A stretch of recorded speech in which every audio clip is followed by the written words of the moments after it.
day in the life of a missionary. If you ask me, I was not a morning person before my mission, but I've since become one, and honest. Welcome to the channel. If this is your first time here, then consider subscribing if you're someone who enjoys listening to horror stories. Also, before we get started, please consider leaving a like to show your support for the channel. Thank you.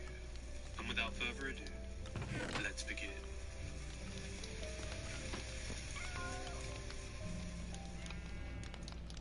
My mom came in, and I just stood there looking at her.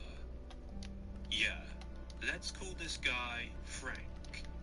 Frank was a guy I met on Tinder, who I stupidly let into my house while my mom was still at work. I was 18 years old, and we'd been doing some drugs. Overall, I think that I was a little bit stupid to make that decision. But to say I made the decision would be totally false.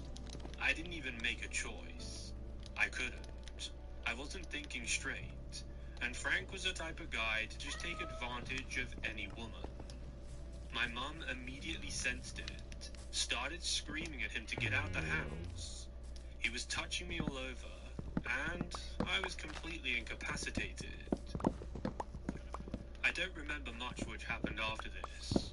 All I remember hearing is my mum's voice screaming and bellowing. She sounded like she was tearing her vocal cords in half, and her lungs were about to collapse at any second. When I finally came through, the drugs wore off. My mum ended up getting me help, and had me locked into an institution for a couple of weeks. This was to help me get clean, but it wasn't like rehab. Meanwhile, I never heard from Frank. That's because you're not allowed your phones in this center that Mum put me in. When I came out, however, 3 weeks later, I felt like a completely different girl. I remember stepping out of the center, smelling the fresh air, hearing the birds tweeting, and looking all around at the popcorn clouds in the sky. Freedom at last, I thought to myself. I saw my mum parked far on the other side of the parking lot. I start running after her, but then realized how much fitness I'd lost from basically sitting still for 3 weeks without moving my body at all. I felt extremely sluggish and heavy. I put a little bit of weight on, but it wasn't that noticeable. When I got to Mum, I gave her a massive hug. During this rehab, you're not allowed to have any of your family members visit you. Apparently it can trigger certain things and memories and make you fail it.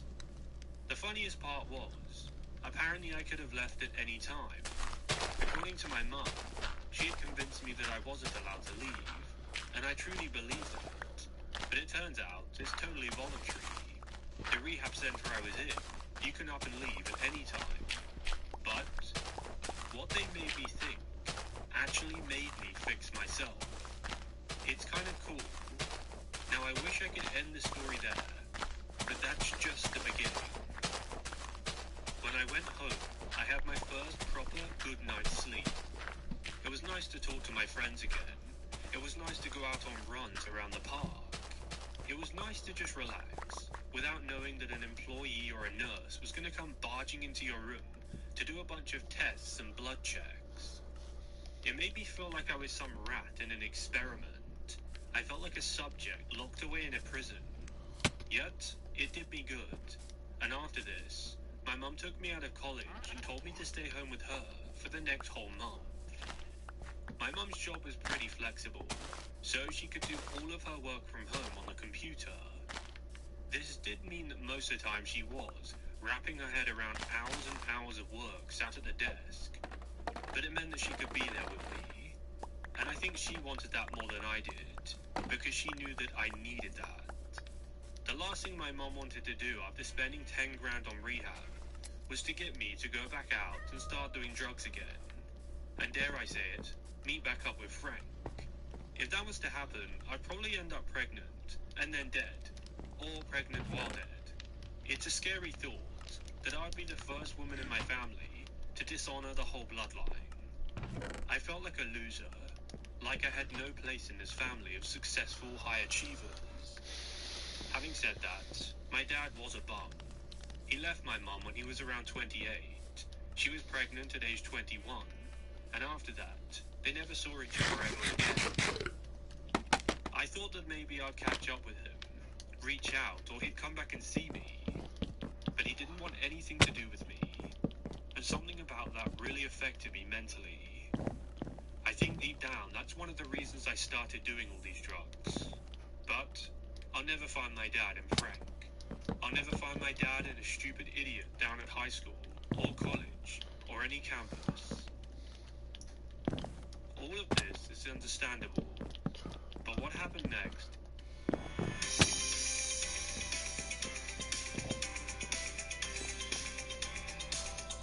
is not.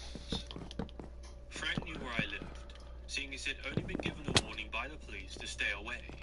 He wasn't arrested, he was only given a caution and a verbal warning. I didn't really remember what Frank looked like. One time I was out on a run in the park, and you guessed it, I bumped into Frank. At first I had no idea who it was. It seemed like a random guy just standing in my way about to kidnap me. But as he stood in my way and I stopped running, we locked eyes for a few seconds. I looked at him in a way like, do I know you? He looked at me smiling, not in a good kind of way, but in a creepy kind of way. I smile back at him, and then go to sidestep him and run round. But I can't, because he matches my sidestep, and blocks my sight of path again. At this point, I'm pretty sure that I have an idea of who this guy is. I got up to no good and a lot of trouble when I first started taking stuff. Frank wasn't the only guy I bumped into, but I'd met Frank off Tinder, and as far as I was aware, he didn't do any drugs. It was just me. He was just a creep, and he liked taking advantage of vulnerable people. I tried to strike up conversation with him, realizing that Frank was probably going to grab onto me, thinking that it was some kind of a flirty, fun game. I think he had something wrong with him mentally. He couldn't seem to interpret emotions or feelings properly, dare I say it. When I decided to stop and have a conversation with him, my tactic was starting to work. I'd used my brains. I stopped for a moment, took a deep breath, and realized this was my only escape route. What I needed to do now was to figure out a way to get in contact with my mum in order to save me from this guy. The fact that I bumped into him in the park was 0 to 1. It was insane. I couldn't believe that somehow he had come out of nowhere and just appeared into my life when I did not need him. This must have been my demons coming back to visit me and saying, hey, we're here, welcome, we want you back. We sat down on the park bench. I was sweaty and smelled of body odor, but that did nothing but seem to turn him on even more.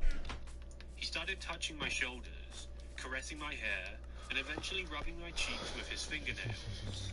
I knew he liked me, but he couldn't get the message that I didn't like him. Or he could. He was just ignoring it and didn't care what I thought of him.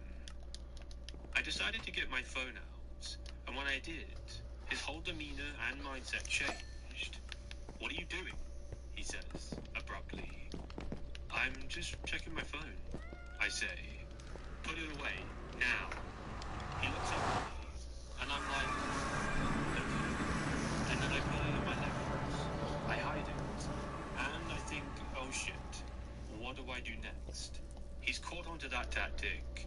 The running away one isn't going to work, and nothing else is seemingly going to get rid of this crazy guy. The next option for me was tactic number 3. I realized that if I could get help from someone else in this park, and not just any someone else, it needed to be someone else that could obviously fight off Frank, because I thought that was highly likely. I remember hearing a lot of screaming, a lot of crashing and banging when my mum fought Frank off. According to her, he put up a fight. They smashed up a bunch of stuff in the house, and at one point my mum almost had to bite him because he was fighting back. I needed to execute tactic 3, and I needed to do it fast. That was it. Yes, that was it right there. I saw a guy on the other side of the field. He wasn't too far from us, maybe a couple 100 yards.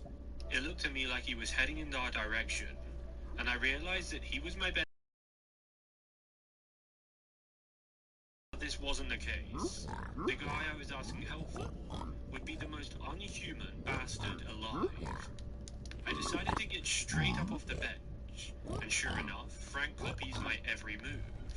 Then I proceed to run after this guy who is still running at us by this point. Mom was worried about my growth, so she gave me Pediasure. And I love it.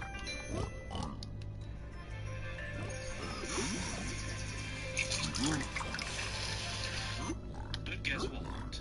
The second I start running towards him and he notices this, Frank chases after me, and the guy just changes course, turning to the left, and then running away. I start calling, "Hey, help, help!" And the guy runs faster, as if I'm the one coming to hurt him. You couldn't make this shit up. It's like something straight out of a sitcom comedy show. The guy ran and ran and ran, until eventually I was running as fast as I could, and Frank came running from behind, and quickly tackled me to the floor.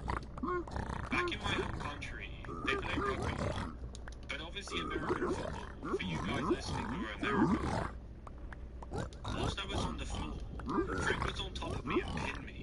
I was on all fours and had no idea what to do next, other than Y'all getting me when Now that Frank was on top of me, I stood no chance. All I did from here was scream and scream and scream. Frank was a pretty tall and heavy guy. He was intimidating, and if I wasn't my mom's daughter, she wouldn't have fought him off. She said that she felt scared for her life, and this time, if I got out alive, I knew for certain he was going straight to a prison cell. I must have been screaming for a whole 3 minutes. Came over. They looked like a couple. They were walking against his guards, but it wasn't working. I remember watching a video on TikTok about what to do if someone straddled you. You buckle your hips and then kick them over the top of your head, using the strength of your stomach and your hips. Yeah, I can confirm that's utter nonsense. It doesn't work. The two guys at this point were scared to touch Frank. Understandably, he would have killed them. But they just stood there, one controlling the dog that was barking like crazy, and the other presumably on the phone to the police. Around 5 or 10 minutes later, the police turn up. Frank is still on top of me, and at this point is trying to make out with me. I tell him to get off me, and he ignores me. But when the police arrive, everything changed. Frank started going crazy, but he wouldn't get off me. They tried to pull him off me, but every time he did, he would just lash out, either trying to punch the officer, or drag them down on top of me too. This wasn't going well. All I remember is shutting my eyes and praying. Oh, what's up, bro? You here? The fuck off of me. I didn't know you were in the game. I got 11 other pros. We got like 14, I think. Maybe we got some back at the base, so I'm back. And it was extremely painful. I think you're still in the mine, right?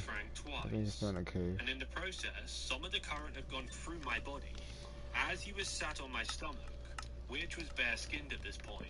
As I'm for at the some base. weird reason, my t-shirt had buckled up onto itself, further up near my bra.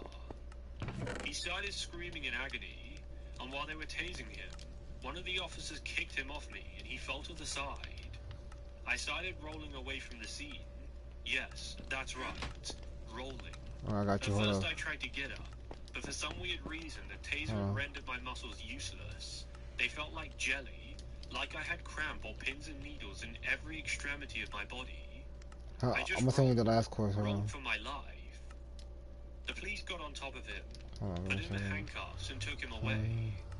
I didn't remember seeing very much of him. Give me a second. And all I knew is that I was to safety, and he was to prison. So, Frank, I don't know if you're listening to this, or maybe you're reading this. Chances are, you're definitely not. I just sent it, the fuck? Why is not sending it? Hold on. They're doing something like trying to harass me, when I clearly have rejected you. Just ended up getting you in a whole bunch of trouble. I'm sending it right now. Who's the stupid one now? Okay.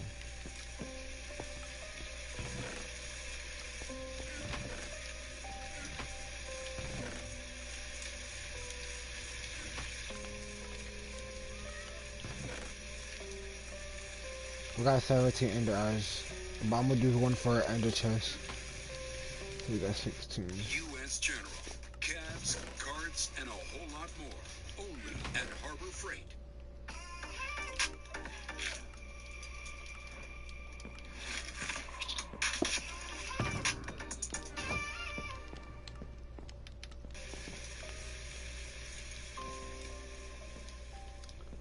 So it's pretty common knowledge that girls are clean, they're hygienic, and way better maintained than the average guy on the street anywhere around the world. Oh, what are you It's on, just bro? common sense. Guys have got a name for themselves. Bro, you for being weird, smelly, bro. Can you stop? Dirty, Can you but stop also saying that lazy. shit? That shit is annoying. However, what I'm about to tell you today is going to Oh, don't change blow these up, come on. stereotypes. Fucking I creepers. didn't really like the idea of meeting up with a girl. I'd always been quite self-conscious myself, and from a young age, I kept myself well intact or groomed. I decided that I wanted to always smell good, have a clean-shaven face, and brush my hair almost every hour. I guess you could say that it got to a point where it was There's OCD. too many mobs, bro. But What the fuck? I don't see that as a bad thing. As being overconscious on eating healthy, exercising, and looking good isn't necessarily a bad thing. When I started talking to this girl, I decided that I was going to ask her out on a date, if, and only if, I was still talking to her 2 weeks later. My goal was to try and get to know her properly. Most of the girls I'd spoken to on the dating app weren't attractive to me. Tinder was the kind of place that offered me virtually 0 matches, and continually tried to entice me to buy the plus version. Not really, bro. I I'm didn't not have the money gonna lie. to afford the plus version. Like I if was I in my start early something, I 20s, want to kind of living finish. from paycheck to paycheck. I'm gonna lie. So, I guess that's just clarified that the girl I get has to not be a gold digger. If she is, I'm screwed, and I stand absolutely no chance at trying to have a proper, healthy relationship with her. We'll call this girl Kayla. Kayla was a bit older than me, only by a year. She looked relatively normal, dressed quite nicely, Hey, let's go to bed right quick. hygienic. Oh But shit, creeper. it turns out that she was quite the opposite. The 2-week mark came, and I realized that it was now time to stick to my word. I decided to ask her out. I asked her if she wanted to go to the movies to watch a movie. Alright, I'm getting messing down my armor if you need to. But To get it ready to surprisingly, go 3 kill the days ender dragon. later, You can she come if you agreed. want. I make In an my ender mind, chest. I thought, Well, she's just been put denied blocks by the in guy there if she we need to. wanted. I'm putting like So the I'm her resources we second need. place. Whatever.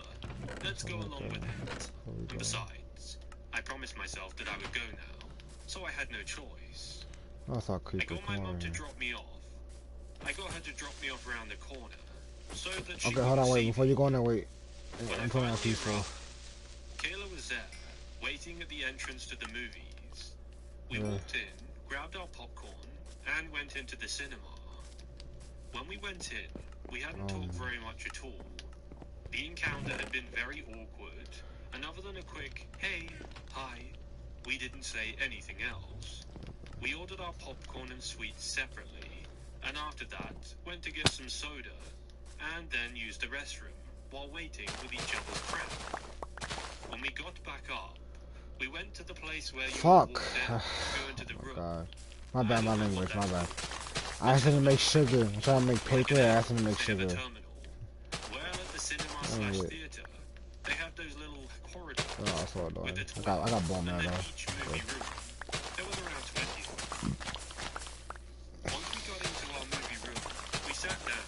Our seats that we ordered were at the back, as I tactically picked these. I don't like people sitting behind me.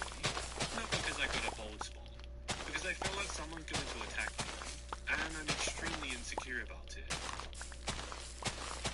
We've been watching the adverts for a few minutes. We're both just eating our popcorn, drinking our sodas, and just watching these stupid, pointless ads. Out of nowhere, I start to take in my surroundings. I can smell candy and sweets. I can smell salted popcorn. And I can also smell the faint smell of other weird chemicals that have most likely been used to clean the seats in this theater. But there was something else that I could smell, and it smelled real bad.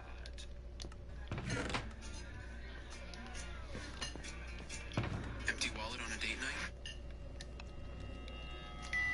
Not with us. Get the secured self-Visa credit card and extend your buying power. Open up a credit builder account. Use your savings progress to set your limit. No credit check or score required. Your credit story, your rules. Download the app now and start building credit with Self. Hey, I'm gonna come on there too for some levels. Welcome to Bigo, where connections come alive. Anytime, anywhere. Download Bigo now and embark on an immersive live streaming experience like never before. Bigo, Bigo. Bigo, At first, Bigo. I didn't keep sniffing. I just You decided gotta to keep throw joining, it bro. into This guy's so. my mouth. I'm gonna But kick him. doing that wasn't going to Oh, mask the smell that my nose had just picked up on. Oh boy, this was bad. It smelled like someone had pissed themselves. I'm not joking. It smelled like strong and foul-smelling urine. And it was coming from Kayla, the girl that was my date. And she was sat right next to me. I thought for a second that it was just a coincidence. Maybe someone left something, or maybe someone had wet themselves on the seat before we came in. I got her to stand up so I could check the seat with a flashlight from my phone, but there was no wet patches, and when she stood up, the smell followed her. It was intoxicating, disgusting, and extremely embarrassing, as I could hear people in front of us in the row below saying, "Oh, what's that smell?" faintly over the loud booming adverts. Kayla sat back down. The weird thing was, the smell didn't go with her look. She was a good-looking girl, with a nice figure. She was well-dressed, but she stunk of urine. No, not pheromones or hormones. She smelled like she had just wet herself. I decided to get up and say I needed the toilet, as I thought for a second that maybe it might somehow be me. Perhaps I dribbled over myself. I don't know. Some of you guys reading this live, you miss, or maybe you've still got the skin on the end. Yeah, it collects and can dribble in places. When I went to the toilet, I checked all over my pants. There were no sign of wet patches or marks anywhere. I even went as far as to go in the cubicle, lock myself inside it, all while I was pretty sure I was missing parts of the film, just to take off my pants and smell them up close against my nostrils. No, all I could smell was my own aftershave, and that was it. I put them back on, thinking to myself, am I really actually doing this? I'm in a cinema toilet, and I'm taking off my pants to smell the crotch area. Holy shit, this is one weird first date. I go back, and when I get there, Kayla's still there with her popcorn. She looks sweet. She's taking care of my stuff, protecting it. A smile comes over me, but as I come back, again, the smell of urine hits me, and it's time I struggle not to gag.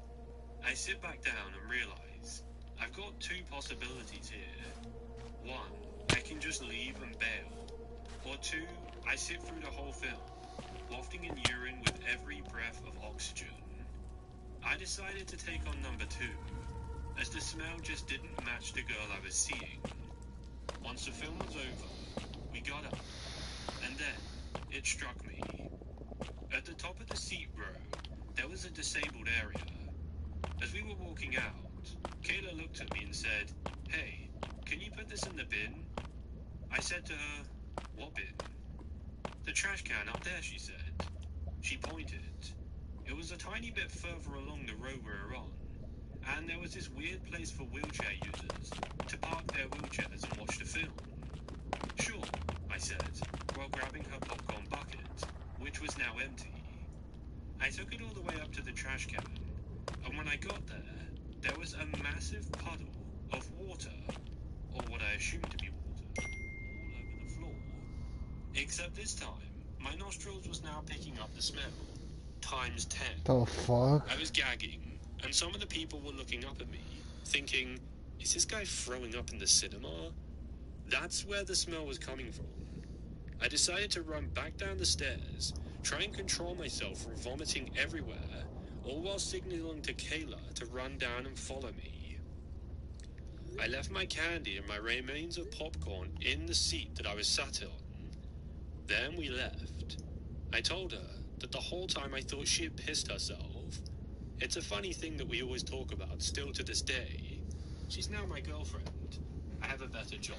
Bro, my Yes, ex just text me, bro. So my mom doesn't have to drive me around everywhere, which I find kind of funny.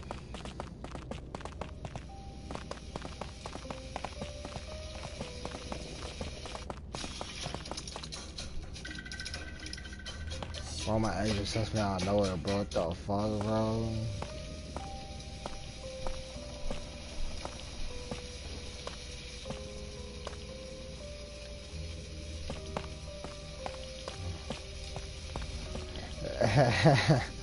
That's hard, bro.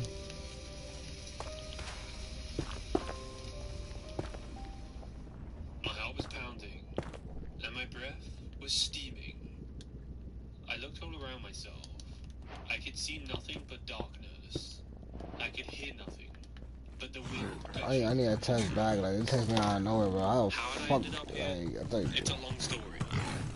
I was pretty drunk. And on top of it, I got speaking to a guy on Tinder. I struck up a conversation with him, and over the next few days, decided to meet up with him. This was the third time I'd met him, and he decided that it would be a good idea to take me to a like, that's party. weird, bro. Like, I don't know. I went to this party with him, and everything was going as I would have expected it to. There was the usual people there. Doofuses, douchebags, losers, girls dressed like hookers, and a whole bunch of alcohol, and games. But everything took a dark turn. I'm gonna call that number. And I I'm can't gonna lie. exactly remember how or why. But No, I I got my AirPods. I'm gonna call it, bro. Have to. It's like instincts, like you gotta figure out who is your like hard up texting you. against my spine. Then I realized I was sat leaning up against a tree. It was freezing cold, it wasn't raining, and it was pitch black. These are the three things I remember, or the first things I realized when I regained consciousness. I decided to stand up and feel my way around the ground to get a better idea of where I was. It turns out that was a Hold on, bro. I'm gonna call this number. Hold on. What's this number?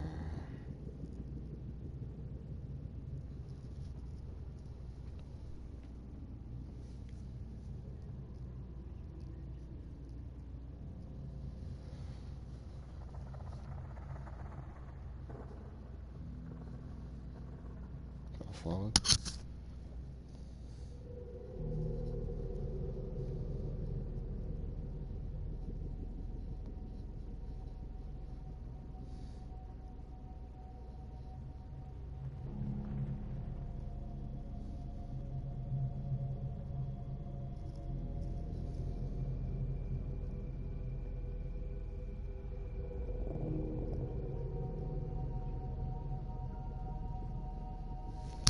The fuck, bro? Google, what the fuck, bro?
Like, you can't, like, I don't know, bro. What the fuck, bro? Like, Because now my hands were covered in mud and weird animal feces.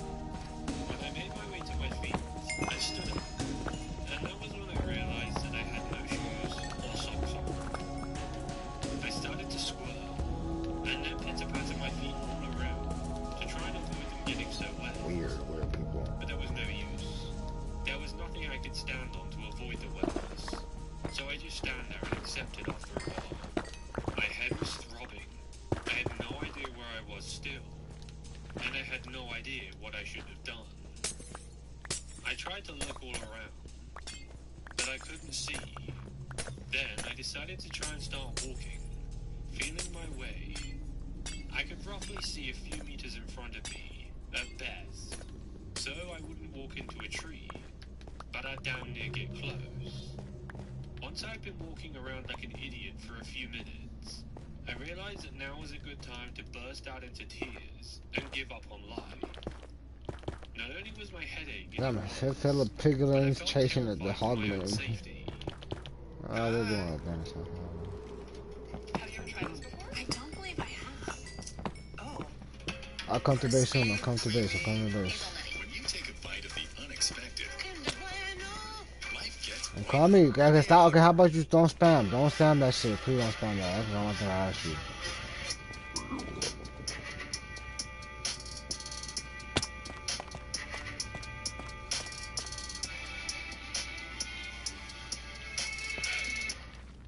How had I got here? Why was I here? And who brought me here? These were three questions that I needed to know, but I couldn't find out, because I was in the middle of nowhere, and there was no one with me. The only thing I could do now was keep walking, stay safe and keep walking, I'm coming right because I now. was barefoot. I Help. had clothes, but no Nigga, it's not socks. peaceful. I'm coming right And for now. some weird reason, they'd left me deep in the middle of a forest, near no paths, trails, or roads. This meant that I would have to trudge my way through over hundreds and hundreds of meters worth of forest. I'm coming. I kept walking and walking, I kind of want to fly, remember. but I knew that my best choice was to just keep walking and never stop. After around an hour or so of walking, I felt myself starting to get dizzy and lightheaded. I decided to sit down up against another tree and lean my back up against it. He's so sad, man. When I lied down, I don't remember much else. I felt unconscious, and it's a weird feeling. Believe it or not, it is a feeling though. The next thing that happened to me is No after shit, 2 hours nigga. of Okay, walking, one more time. I One could more hear time. voices. One more time, bro. I'm trying to get back. You know, you over here rushing me, bro. I'm fucking trying to get my way in. You're gonna make me die, bro, because you're rushing me over here. Give me a fucking second. Passed away when I was young. Because I'm gonna get They both lost. died of cancer within 2 years of each other. But here I was seeing and hearing them, stood right in front of me, in the middle of this forest. I couldn't understand what they were saying. It sounded like they were talking in gibberish, but they were pointing towards Or don't something. fall then. Just stay still. That was when I woke up. It was still dark, the sun wasn't rising, and I hadn't been saved from my own nightmare. We're almost to the portal. I didn't I even see the think, portal. and in the moment, I really considered that that was just a weird dream. I'd gotten tired and fallen asleep for a few hours, but I decided to get back up, and, without even thinking, I subconsciously walked in the direction that I remember them both pointing. I walked for a few more hours, or so that's how I felt, but like I said, I had no idea where I was, and no concept of time or how it was passing. I had no phone, no wallet, Where you at, bro? no way of getting help. Simply the clothes on my body, but no shoes or socks. I continued to walk, along the way jabbing my foot on multiple things. At this point, my feet were beat up pretty bad. I was certain I'd stepped in over 10 thorns, and my feet were stinging on the bottom of my soles. I made my way